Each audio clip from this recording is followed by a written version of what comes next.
কি এরকম ঘটনা তোমার সাথে ঘটতে পারে, ঠিক আছে? তো প্রথমে ভিডিওটা শেয়ার করে আমার সাথে থাকুন, আর ভিডিওটা ফার্স্ট টু লাস্ট পর্যন্ত দেখুন। দয়া করে ভিডিওটা স্কিপ করবেন না, ঠিক আছে? অনুষ্ঠান বাড়ি যেতে গিয়ে সব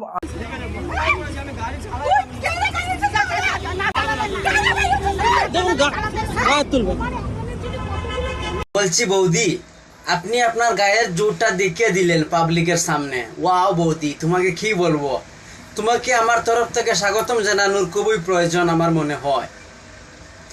আমি মানছি যে ছেলেটা আপনার ক্ষতিগ্রস্ত করেছে, সে মানে অন্যায় করেছে, অন্যায়ের শাস্তি তাকে পেতেই হবে, সেটাতে আমি মঞ্জুর, আই এগ্রি, ঠিক আছে?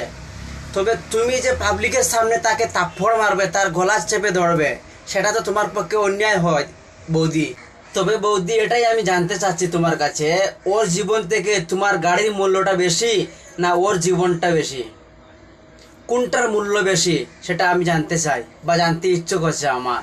তুমি যে এতগুলো মানুষের সামনে সেই ছেলেটাকে থাপ্পড় মেরেছ, দেখে খুবই খারাপ লেগেছে। এটা কি তোমার পরিচয় দিয়েছে তুমি, না কি দিলে?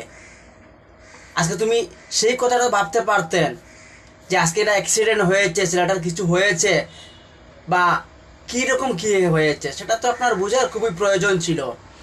সেটা আপনি না বুঝে ডাইরেক্টলি গিয়ে সেই ছেলেটার গালে তুমি থাপ্পড় মেরেছো। আজকে যদি সেই ছেলেটা তোমার ভাই হতো বা আজকে তোমার কোনো রিলেশন হতো, তাহলে তুমি কি তাকে থাপ্পড় মারতে পারতে? আজকে যদি এই ভাইটা যদি আপনার গায়ে হাত তুলতো, তাহলে তো এখানে প্রবলেমটা অনেক বড় হয়ে গেল। হয়তো এতক্ষণে সেই ছেলেটা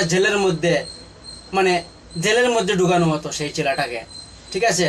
তবে তুমি তো মেয়ে, তুমি তো নারী, তোমার কি খুব এটা তোমার ন্যায় ছিল যে তুমি একটা ছেলের উপরে হাত উঠানোর? এটা কখনো তোমার রাইট ছিল না বৌদি। This is very bad really. রাস্তার মাঝে যখন আপনি যানবাহন চালাচ্ছেন, ঠিক আছে, অ্যাক্সিডেন্ট হবেই, আর অ্যাক্সিডেন্ট হবে বলে যে আপনি একটা ছেলের উপরে হাত উঠাবেন, সেটা কখনো মানা যায় না। ভিউয়ার্স, ভিডিওটা এমনভাবে শেয়ার দেন যাতে এই বৌদি অন্যায় করেছেন, এই অন্যায়ের প্রতিবাদ করে সবে।